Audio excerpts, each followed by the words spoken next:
Good. Okay. Tim, nice to have you here at Mesh Camp 2015. Thanks So for having me. you implanted a device a couple of months ago, I think. No, it was actually it was like a year and a half Yeah, ago a now. year and a half ago, and you like planted a device which could measure your temperature under your skin, and it was having some light effects as well. What was the motivation to do it? Well, I mean, honestly, the truth of the matter is I feel like we have the technology, so what are we waiting for? I mean, why are we spending all this time with wearable devices when we could do this? And it turns out that the reason that we're waiting is mostly social and bureaucratic, right? I mean, any doctor in the world would tell you, like, if you try to tell your patient to wear something, maybe they're going to do it, maybe they're not. But they can always make the good choice right then and there at the doctor's office. Yeah, I'd like you to implant that monitor in me so that way I can have this data to you. If you a wearable for so long, I mean, eventually they're going to not do it. Not to mention that, but I'm sure, I mean, you're a doctor yourself, so I'm sure you know that trying to get people to make lifestyle changes, they'll cheat in any way they can sometimes to do this. Oh, well, I had 1 cigarette or 2 cigarettes, but you really can't cheat the device. You can't take it off. Is this a big brother under your skin, or? Well, not if you do it right, not if you do open source technology, right? Because when you use open source technology, then the people understand how it works, right? And if they feel that they're being spied on, they can just turn those features off. And that's important. I mean, that's a very important part that needs to be pushed forth in biotechnology, is this need to be open source.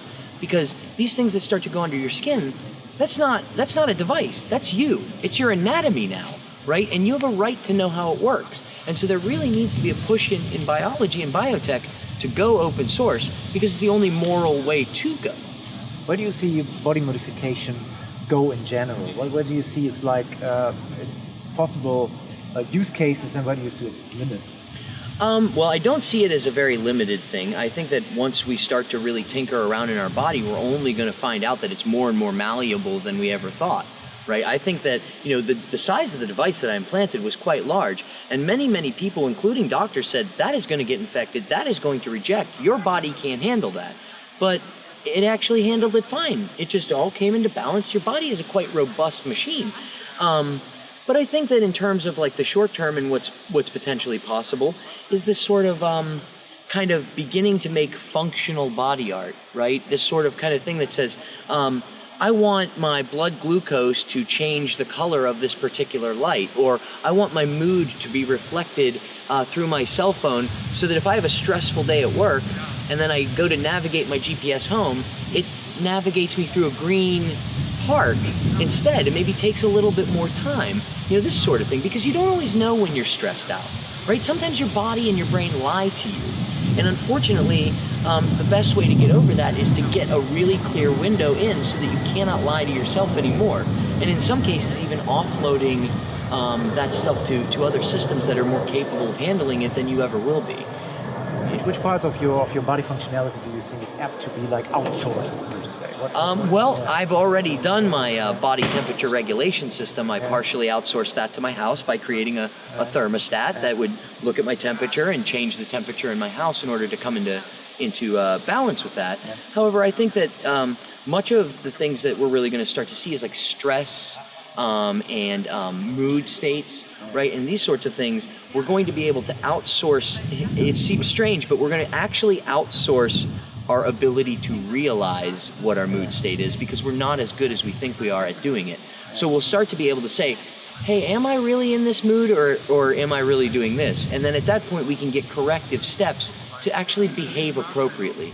I mean, I think the hardest thing in the world is to figure out exactly what's going on in your body so that you can behave appropriately. I think it's a really difficult thing, and I think most people aren't mindful enough to really see that. But if you had something that was taking, let's say, the four powerful diagnostics, right? Your heartbeat, temperature, blood pressure, and blood oxygen, right? Yeah. And if you had this at a resolution of 5 seconds, right? And then you make your lifestyle about eating bacon wrapped bacon with a side of bacon, and you can watch your heart begin to decline, then you can actually really draw that comparison. And then you stop eating bacon and watch your heart begin to rise and the performance begin to rise. You can make those direct connections. They're really impossible to make anywhere else in any other way.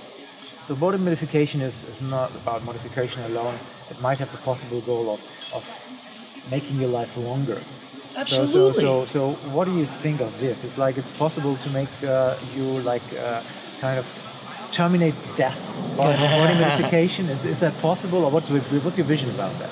I mean, I would like to see a time in the world where we're no longer biological, where we are 100% artificial. I mean, I don't think that anybody that states humanity being, what our goals are. Yeah. I think that our goals involve us having to be something different, because we want to go to space, we want to explore, but we don't want to leave a heavy ecological footprint.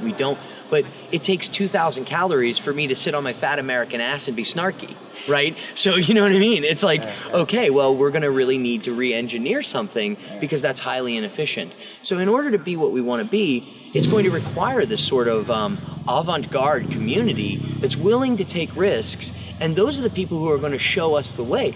Ironically, this typically marginalized community, a community we marginalized because of the way they look, which I thought about 150 years ago we decided all together was a really shitty thing to do, but this marginalized community is going to be the first people to get this advanced technology, and they're going to show us the way forward and how this can become useful. And that's what I think is the most fascinating about kind of meeting with these body modification people and seeing the risk that they're willing to take simply for art's sake, and simply to get in touch with what they feel is nature in the natural state, the lengths that they're willing to go.